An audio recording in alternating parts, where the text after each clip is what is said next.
Bienvenue, frères et sœurs, sur votre émission, sur la chaîne Kwamambu, la chaîne Kwamambu vouée à l'évangélisation, vouée à la propagation de la bonne nouvelle de notre Seigneur Jésus-Christ gratuitement. Bienvenue sur votre émission Constellation Mambu, où nous remettons Jésus-Christ au centre de nos familles, de la grande famille Mambu, de nos proches et de vous qui me suivez de loin dans le monde. Alors, la fois passée, nous avions regardé l'émission, nous avons travaillé sur l'émission, le titre « Naître de nouveau » ou bien « Comment recevoir Jésus-Christ dans sa vie ». Donc, suivez cette émission et vous serez vraiment bénis. Aujourd'hui, mardi, le 23 juin 2006, nous allons commencer aujourd'hui à tourner la concavité de notre discours vers le haut, vers les bénédictions. Donc, nous allons parler de la première couche de bénédiction en Jésus-Christ et de la deuxième couche de bénédiction en Jésus-Christ. La première, la vie éternelle, et la seconde, la bénédiction dans la bergerie de Jésus-Christ. Et nous verrons la prochaine émission, la troisième couche, la bénédiction dans la sanctification personnelle en Jésus-Christ. Bien-aimé. Donc voilà. Alors, avant d'entrer dans le vif du sujet, remettons cette émission entre les mains du Seigneur. Père éternel, merci Papa pour ce temps, cette disposition de temps et d'espace que tu as pourvu, Seigneur, pour propager ta parole. Père, nous te prions pour que les gens qui écouteront cette émission soient touchés, pour que les gens qui entendront cette trompette puissent être transformés et sauvés par toi, Papa. Oh, que l'honneur et la gloire puissent te revenir, Seigneur. Protège ton serviteur et protège cette chaîne, Seigneur. Ainsi nous te prions au nom de Jésus-Christ, le roi des rois. Amen. Voilà, bien-aimés. Alors, un rappel, lorsque nous avions commencé les malédictions, c'était la concavité tournée vers le bas, vers les négatifs, vers les malédictions. Il y avait une raison. Nous avions présenté le Seigneur Jésus-Christ, l'oiseau qui ôte toute malédiction. Donc, c'est lui le sommet. Là maintenant, nous pouvons aller vers ses promesses, car il n'est pas mort pour rien. Alors, la première couche de malédiction, pardon, je voulais préciser, nous avions vu 3 couches de malédiction, c'est un choix personnel, et nous allons aussi voir 3 couches de bénédiction, parce que la bénédiction aussi c'est un vêtement, c'est le Seigneur Jésus-Christ, avec 3 vêtements, 3 couches. J'aurais pu entrer là-dedans en détail, mais le Seigneur m'a conduit autrement. Donc, nous allons voir 3 couches de bénédiction. Aujourd'hui, la bénédiction de la vie éternelle et la bénédiction dans la bergerie de notre Seigneur Jésus-Christ. En rappel, la bénédiction de la vie éternelle vient remplacer quoi? Vient à la place de quoi? C'est que nous avions regardé dans la malédiction universelle, la première couche, il y a 3 effets principaux que nous avons vus en Adam ou en nous. Il y a la mort spirituelle qui vient automatiquement après le péché, créé par la séparation de l'homme et de son créateur. Il y a les échecs qui viennent tout de suite, tout au long de la vie, et il y a la mort physique. Donc, la mort spirituelle et la mort physique vont être changées en la vie éternelle en Jésus-Christ. Pourquoi nous disons cela? Lisons Romains chapitre 8, versets 1 et 2. Romains chapitre 8, versets 1 et 2. J'ai lu la parole du Seigneur. Il n'y a donc maintenant aucune condamnation pour ceux qui sont en Jésus-Christ. En effet, la loi de l'esprit de vie en Jésus-Christ m'a affranchi de la loi du péché et de la mort. Le chapitre 8, pour bien le saisir, il faut retourner parce qu'il n'y a donc le donc nous renvoie à ce qui précède. Lisez au moins le chapitre 7 pour comprendre. Il n'y a point de condamnation pour tous ceux qui sont en Jésus-Christ. Une condamnation, c'est ça qui amène la malédiction. J'ajoute un passage. Deutéronome chapitre 23. Deutéronome 23, verset 5. Deutéronome 23, verset 5. Deutéronome 23, verset 5. Dans d'autres passages, ce serait le verset 6. Donc, soyez quand même attentifs là-dessus. J'ai lu la parole de Dieu. Mais l'Éternel, ton Dieu, n'a point voulu écouter Balaam, et l'Éternel, ton Dieu, a changé pour toi la malédiction en bénédiction, parce que tu es aimé de l'Éternel, ton Dieu. En passant, Deutéronome, c'est que j'appelle le testament de Moïse. Bien-aimé, c'est très important à savoir. Quand tu es aimé de l'Éternel, ta malédiction doit être changée en bénédiction. Qui va changer cela? C'est Dieu. Donc, vous êtes sauvés, votre malédiction doit d'abord cesser, selon Romains, et changer en bénédiction, selon Deutéronome. Bien-aimés, donc, la mort spirituelle doit disparaître.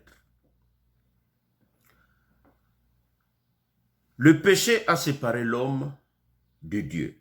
L'œuvre de la croix de Golgotha réconcilie l'homme avec son Dieu. Lisez Romains chapitre 5, verset 11. En recevant Jésus-Christ, tu as la vie éternelle, bien-aimé. En recevant Jésus-Christ, tu as la vie éternelle. Jean chapitre 3, verset 16. Pour nous, les propagandistes de la bonne nouvelle, c'est un passage important. Car Dieu a tant aimé le monde qu'il a donné son Fils unique afin que quiconque croit en lui ne périsse point, mais qu'il ait la vie éternelle, bien-aimé. C'est très important. Donc, la mort spirituelle n'a plus sa place. Tu es réconcilié avec Dieu, tu dois parler maintenant de notre Seigneur Jésus-Christ. Adam, qui s'est séparé de Dieu, ne parlait plus. Nous avions parlé du silence d'Adam et de sa dépression. Adam ne parlait plus. Les prophètes ne parlaient plus. Adam, l'évangéliste, ne parlait plus.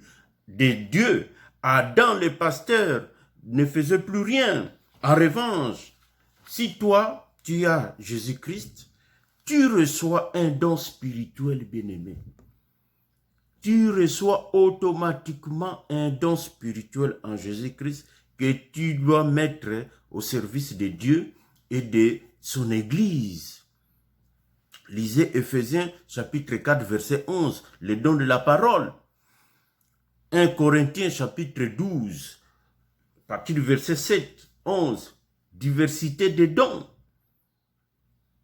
Tu dois parler de Jésus-Christ. Tu dois le craindre. Tu dois l'adorer. Tu dois le glorifier. Ce que j'appelle les 3 verbes d'Apocalypse chapitre 14, verset 7, l'évangile éternel, c'est les 3 verbes qu'un enfant de Dieu doit conjuguer. Les 3 verbes.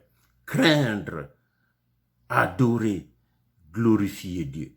Tu ne peux plus te taire, tu ne peux plus sombrer dans une dépression comme ton ancêtre Adam. Non, tu dois être joyeux et parler de Seigneur Jésus-Christ. Bien-aimé, la mort physique pour un enfant de Dieu est un gain. C'est Paul qui nous le dit. En Philippiens 1, verset 21. Mourir ne doit pas nous faire peur, sachant que c'est dormir dans les seins d'Abraham pour attendre le vol. C'est une salle d'attente, bien-aimé. Attendre la résurrection. Oui, Christ est la résurrection. Et à la résurrection, nous aurons un nouveau corps, incorruptible, glorieux et plein de force. 1 Corinthiens chapitre 15, verset 42 à 44.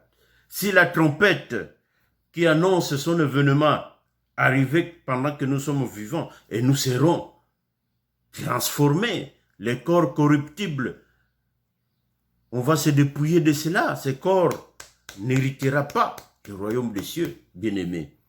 Nous avons un corps glorieux, spirituel, incorruptible, qui nous sera aussi accordé si Seigneur revenait pendant que nous sommes vivants. Les échecs, bien-aimés. Adam, comme premier roi de la terre, a échoué son millénium. C'est aussi le premier millénium de l'humanité. Nous avions parlé d'Adam, comment il a échoué.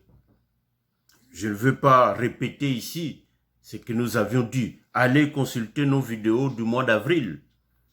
Frères et sœurs, le dernier Adam, notre Seigneur Jésus-Christ, lui, il réussira son millénium. Il va régner dans son millénium, bien-aimé. C'est une promesse ferme. Il régnera avec nous, les justes. Apocalypse chapitre 20, versets 4 à 6. Quelle bénédiction! Nous allons régner avec le Seigneur sur cette terre, bien-aimés.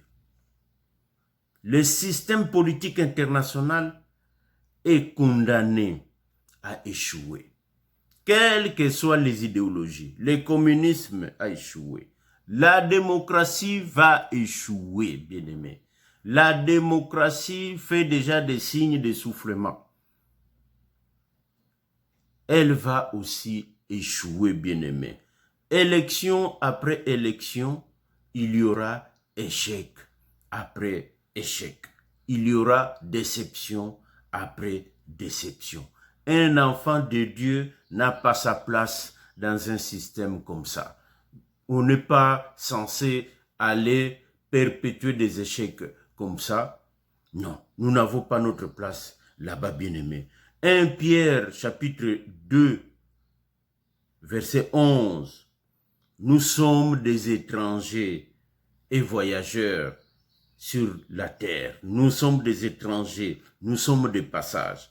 Notre royaume viendra. Notre royaume où nous allons régner viendra. Ce n'est pas dans ce royaume-ci, bien-aimé. Quelle que soit la bonne volonté d'un président ou d'un roi ou d'un premier ministre,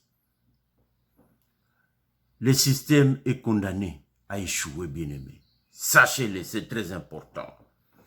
Voilà pour la première couche des bénédictions en Jésus-Christ, la bénédiction de la vie éternelle. Nous entamons maintenant la deuxième couche, la bénédiction dans la bergerie. C'est quoi ça, la bénédiction dans la bergerie?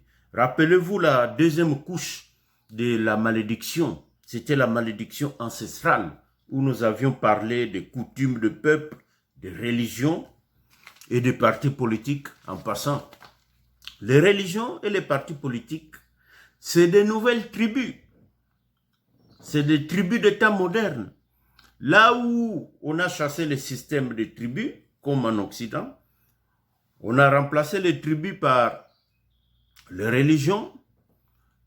Quand je parle de religion, les religions qui n'honorent pas les seigneurs, et par les partis politiques.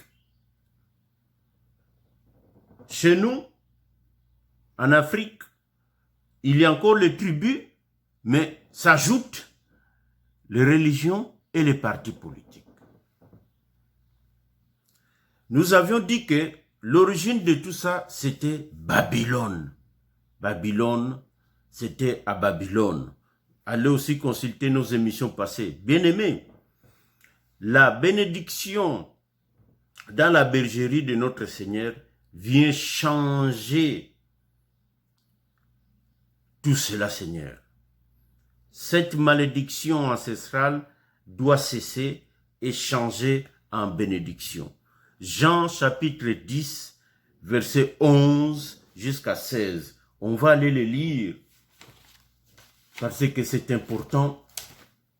Jean chapitre 10, verset 11 à 16. Que dit la parole de Dieu? Je lis au nom du Seigneur Jésus-Christ.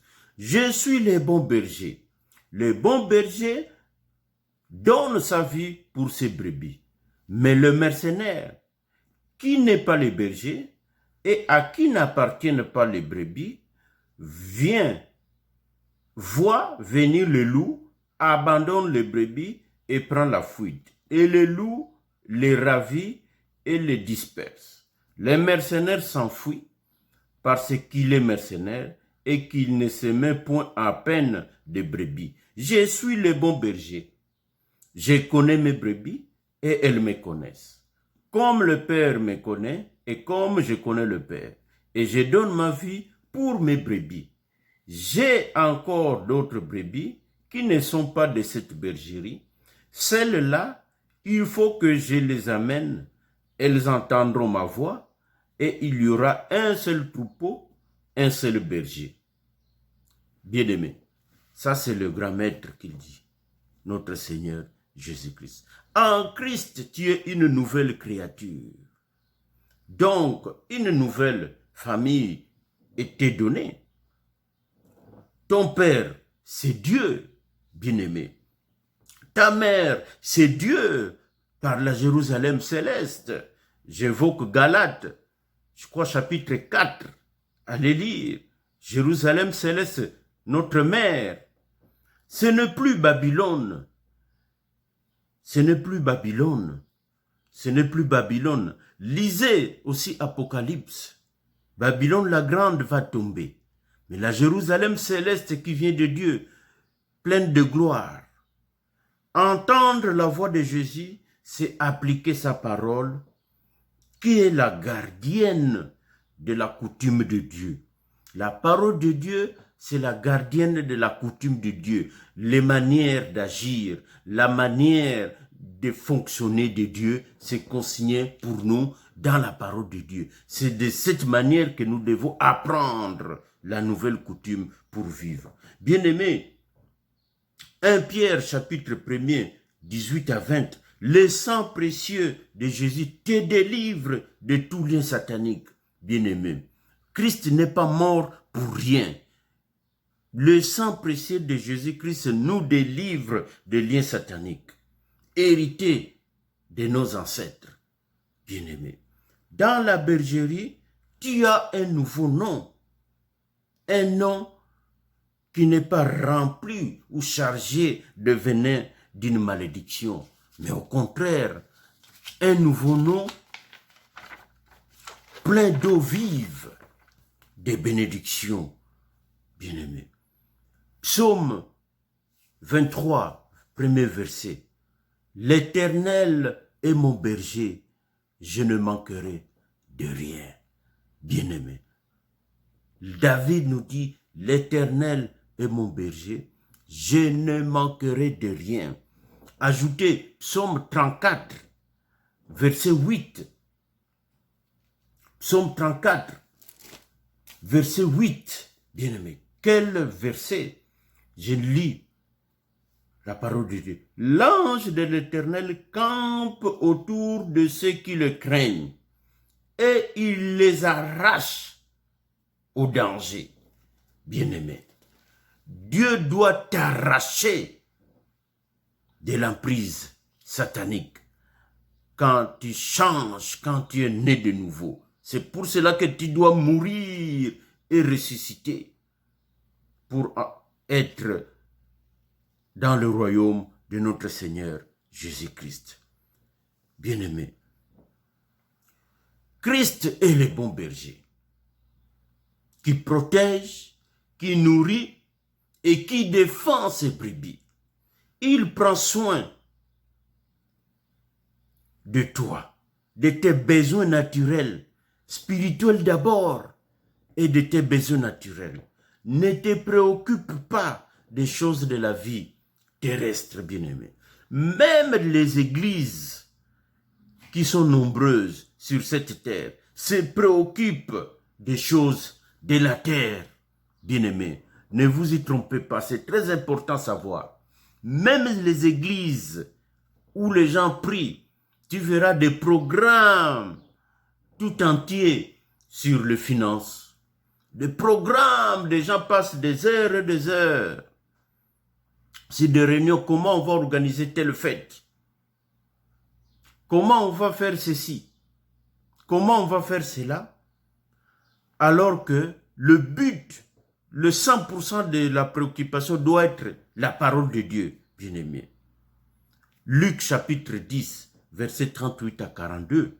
C'est l'histoire du Seigneur Jésus, de Marthe et de Marie. Allez les lire. Marthe se plaint auprès du Seigneur que sa sœur Marie ne l'aide pas pour servir à table. Le Seigneur a dit, Marie a pris la bonne chose.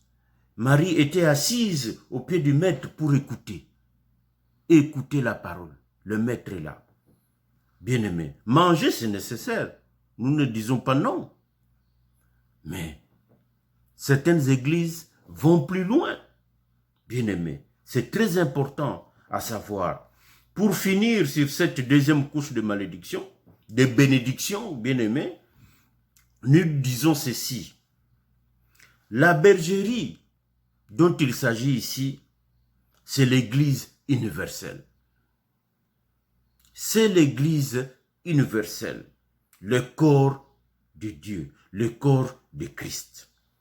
Un enfant de Dieu, une brebis a comme priorité, c'est connaître, comprendre et appliquer les Écritures dans sa vie, dans sa marche.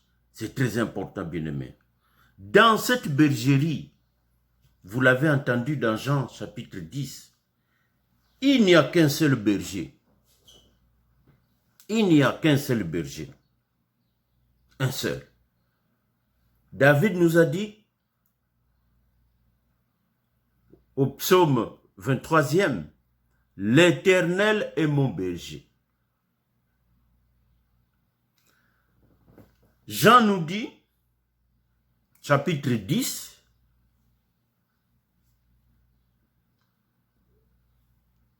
si on répète le verset 11, ça c'est le Seigneur Jésus qui dit, je suis le bon berger. L'Éternel est mon berger. Jean nous dit, Jésus parle, je suis le bon berger.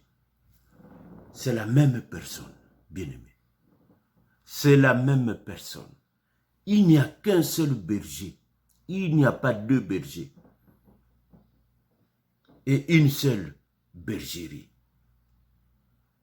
La marche fera la réunification. Il n'y a qu'un seul berger et une seule bergerie, c'est-à-dire une seule race de brebis, une seule race de brebis venant de différentes origines et de peuples et de langues sur cette terre. Bien-aimés, c'est très important à savoir. C'est très important à savoir. Il y a beaucoup de choses à dire, mais vous comprendrez que je dois synthétiser, je dois concentrer, parce que c'est des choses que nous disons dans la bergerie. C'est des choses que nous répétons dans la bergerie, dans une assemblée, que nous devons répéter dans une assemblée. Voilà, bien-aimés, les 2 premières couches de bénédiction en Jésus-Christ. Retenez ceci, la bénédiction de Dieu, c'est un vêtement. C'est le vêtement de justice, c'est notre Seigneur Jésus-Christ, avec 3 couches. Avec 3 couches. J'aurais pu partir vers le caleçon du sacrificateur, la tunique du sacrificateur et l'habit éclatant du sacrificateur. Mais Dieu a fait grâce, je suis allé autrement. Ici, nous parlons comme un évangéliste. C'est très important à savoir. Voilà, bien-aimés, vraiment que Dieu vous bénisse. Donc, dans 2 semaines, nous verrons la 3e couche, la bénédiction dans la marche de la sanctification personnelle. Et là, nous allons conclure l'émission qui viendra après. Là, nous allons faire une petite émission pour conclure quand même. Et cet exercice prendra fin. Voilà, bien-aimés. Donc, abonnez-vous encore. Écoutez. Notre but, que vous soyez transformés. Notre but, que les membres soient transformés. Que Jésus-Christ entre dans le cœur de chacun de vous et de nos proches et de toute personne qui écoute cette émission, bien-aimés. C'est très important à savoir.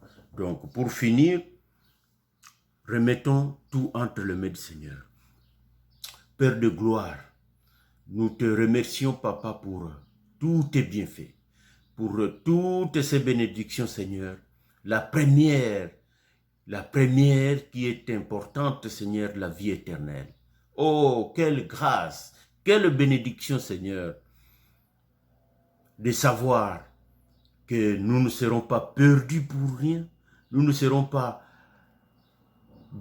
disparus comme ça, Seigneur, sans laisser de traces.